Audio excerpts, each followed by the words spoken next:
Hola, ¿cómo están? Bueno, con esta clase número 5 nos adentramos en la dimensión simbólico-imaginaria que siguiendo la lógica del tetraedro planteado por Malfay nos ubica principalmente entonces en el polo de la semiosis. Si hay algo que distingue a esta dimensión es que todos sus complejos elementos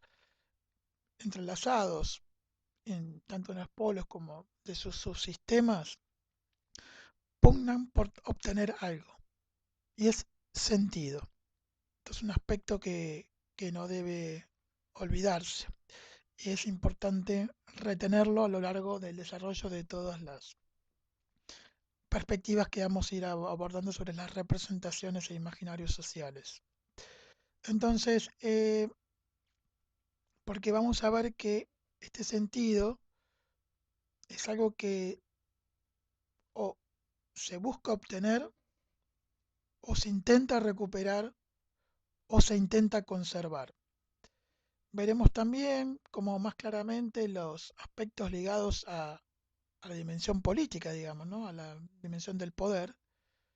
y a la física ecológico-espacial planteado en el polo de la fisis, tienen o encuentran mayor significación aún cuando también son observados desde la perspectiva ya hermenéutica de lo simbólico imaginario, es decir, esas nuevas lecturas interpretativas sobre lo heurístico, o sea, sobre los hechos descubiertos y develados en una primera instancia. Como se desprende del texto de María José Acevedo, eh, hay una historia que lleva de la palabra representación a representaciones sociales y de ahí a la de versión castoriadista de los imaginarios sociales. Es decir, que también es importante saberlo, que conviven, no necesariamente siempre como sinónimos, estas distintas denominaciones de representaciones sociales e imaginarios sociales. Bueno, si ustedes revisan y hacen un repaso de los contenidos de cada corriente institucional que les estamos compartiendo desde el inicio de este acompañamiento pedagógico virtual, ninguna de ellas explícitamente menciona eh, sus bagaje teórico de intervención o de palabras claves eh, a lo que sería estas representaciones o imaginarios. Quizás aparecen un poquito más explícitamente en la psicología institucional psicoanalítica, en tanto justamente que Malfay en su tetraedro ubicó esta dimensión en el polo de las semiosis que ya acabamos de mencionar. Sin embargo, la comprensión que brinda lo simbólico imaginario es clave y es utilizado por todas las corrientes para comprender conductas, situaciones, escenas y argumentos surgidos en los discursos, sobre todo quienes los recogen, quienes coordinan esos espacios de investigación e intervención que ya fuimos mencionando en los dispositivos correspondientes a cada una de las líneas de la corriente institucionalista. Así como también, como veremos más adelante, la psicodinámica del trabajo planteada por Deleuze. Entonces, en este texto de María José, como notarán, hay también un origen psicoanalítico del término representación, desde Freud, que es un autor y sus estudios han sido base, aún desde la crítica y superación han sido base de los autores de las corrientes institucionalistas que estamos viendo. Eh, y obviamente, si uno va leyendo esta síntesis que plantea María José ahí, en realidad supone, como ustedes concluirán, eh, un gran conocimiento de la integralidad de la teoría psicoanalítica. Que bueno, no es algo que vayamos a desarrollar y en términos de nuestra formación si bien es importante entender y conocerlo a todos esos procesos, eh, iremos viendo algunos aspectos sobre los cuales nosotros vamos a hacer hincapié. Entonces, en este sentido, por lo menos quedémonos con algunos aspectos. Vamos a ver entonces en primera instancia que la representación puede darse, según Freud, como dice en el texto, en algunas de sus acepciones, él lo ve de cuatro, y que tiene relación con el estímulo que provoca el que surja una u otra o con prioridad de una sobre otras de las representaciones. Entonces, como él plantea, una primera como percepción del objeto ese, del presente. Después está también como recuerdo, que trae al presente percepciones de un pasado, que puede ser más o menos cercano o más o menos lejano. También está la versión como imaginación, en tanto genera nuevas ideas o deseos de concreción en el futuro, cercano o lejano, eh, bueno, de determinados también deseos, ideales, imágenes. Y ya una cuarta acepción que podríamos decir un poco más desligada y a veces totalmente de el principio de la realidad social, son las alucinaciones. En tanto ahí son percepciones de objetos que no estando en lo real social, solo se manifiestan en el consciente, o sea, en la mente consciente, pero la persona actúa como si esas percepciones mentales en el consciente estuvieran en la realidad y en realidad este objeto en tanto alucinado no existe, por más que esa persona sí lo vea. Entonces es una representación ya, digamos, muy diferente de las tres anteriores. Eh, Ahora bien, lo importante de estos procesos de representación es que lo representado a partir de las percepciones no logra nunca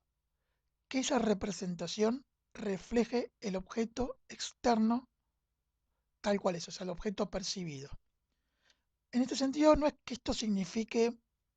incompletud o error,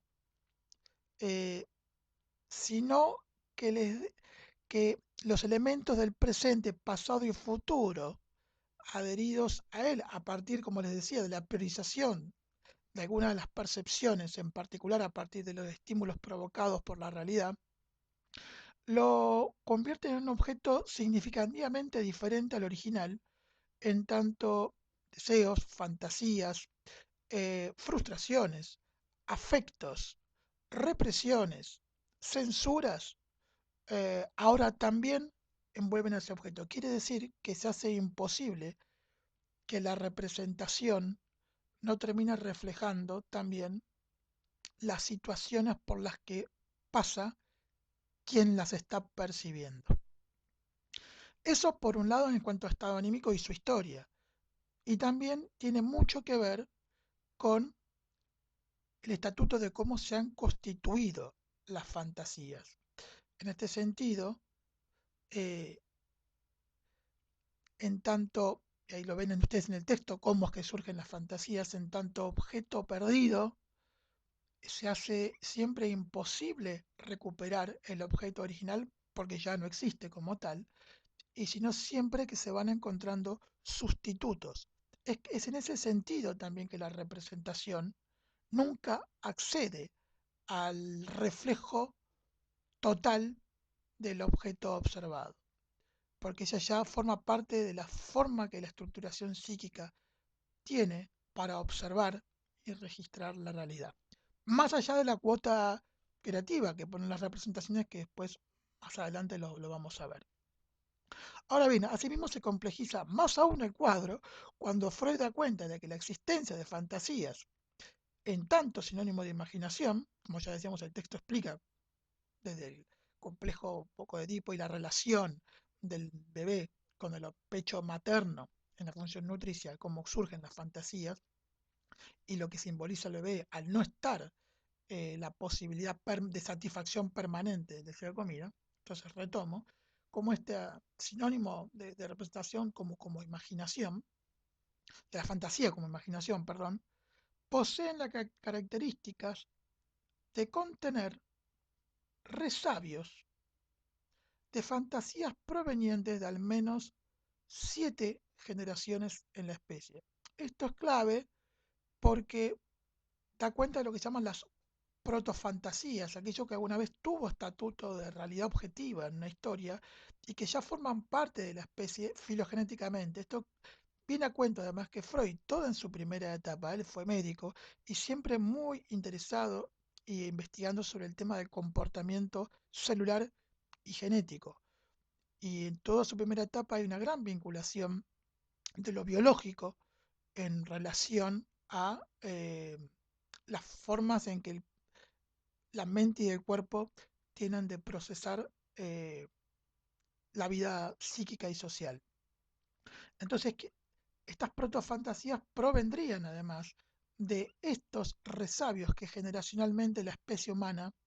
va sosteniendo y que tienen que ver con la respuesta a siempre las preguntas originales, las existenciales, ¿no? Las de el origen de la vida, la diferencia de los sexos, el deseo, eh, sobre la existencia misma. Y estas protofantasías son las que adquieren un estatuto ahora, en la especie actual, solo en calidad de realidad psíquica, y por tales son inaccesibles a la conciencia. Es lo que se llama lo reprimido primordial. Sin embargo, operan, y vamos a ver. Eh, las fantasías que ya necesitan de la existencia y desarrollo, eh, no solo en la socialización, sino también en lo corporal, de un aparato, digamos, de un sistema, un aparato sonoro y fonador, en el que aparece ya la palabra que es aprendida en el proceso de socialización, incorpora no solo la lengua, sino la estructura misma lingüística, aprendida de otros, de quienes lo van conformando, sino también los sentidos que supone el lenguaje,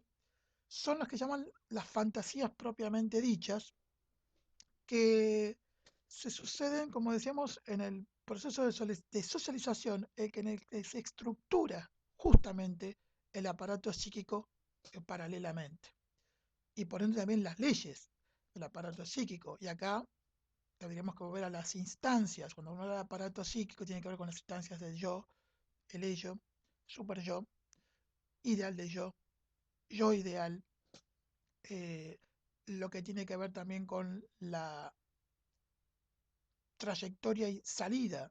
del complejo de Edipo y también la internalización de las imagos paternas y maternas, que tiene que ver también a su vez con todos los procesos de orden fantasmático que se va introyectando psíquicamente en el periodo de socialización. De aquí que estas fantasías, las que decíamos las propiamente dichas, que tienen que ver con la representación palabra, eh, llevadas al plano del inconsciente, pueden ser, eh, o digamos, o al menos su incidencia en los actos, en las emociones, comportamientos, pueden ser recuperadas a través justamente de lo que Freud planteó como el del trabajo analítico, que tiene que ver un poco con la proyección transferencial del paciente sobre el psicoanalista, y que de alguna manera entonces logran llegar a la conciencia para poder ser analizadas e interpretadas justamente porque existe la palabra como mediadora. Eh, Finalmente entonces están las fantasías, como le dice, o en sueños diurnos, que son las que justamente ya poco tienen de estructura inconsciente. Y si bien en las representaciones e imágenes que traen este tipo de ensoñaciones, obviamente van incluidos deseos inconscientes, están mucho más ancladas en la realidad social y buscan concretarse deseos ya de orden consciente, eh, o a lo sumo, y aunque queden pendientes, queda claro que son ideas concebidas racionalmente y en un estado, digamos, de ensoñación y no de inconsciencia. Entonces, estas fantasías, estos ensoñamientos son aquellos que podemos no, para graficarlo, uno puede, cuando va en un colectivo, por ejemplo, y se pone a pensar qué le gustaría hacer, qué debería hacer, qué se propondría hacer en el futuro, eh, cómo le gustaría que fueran las cosas, eh, imaginarse uno mismo en otros roles, es decir, estar en un plano siempre consciente y el contenido de esas ensoñaciones prevalece sobre la estructura. Es decir, que la persona consciente realiza las asociaciones de ideas y percepciones. Uno las controla, ¿sí? Y también es consciente al mismo tiempo de que está en un plano de idealización, de abstracción. En algunos casos sirve luego como plataforma de imaginación hacia la concreción y en otras quedan como ideas que luego de pasado ese momento más de ensoñación quedan allí, eh, o finalmente en otro momento pueden ser retomadas cuando los aspectos de orden social permitan llevar a cabo, o sea, tanto lo social como en todo caso la resolución de algunas trabas también de orden psíquico que por ahí en un momento determinado no permita realizarlas. Eh, A ver, entonces la posibilidad de que estas representaciones inconscientes pasen de lo individual a lo colectivo, o sea, como representaciones sociales, supone la puesta en juego de lo que se llaman las resonancias fantasmáticas que conecten escenas compartidas a nivel ya no solo grupal, sino colectivamente, que sean compartidas por una sociedad y que desde las experiencias sociales concretas por las que transita ese colectivo, estas experiencias moldeen aquellas matrices universales de significación humana que provienen justamente de los tiempos primordiales alojados en lo más profundo e inaccesible de lo inconsciente, perdón, valga el fallido. Esta es de alguna manera, lo que Freud plantearía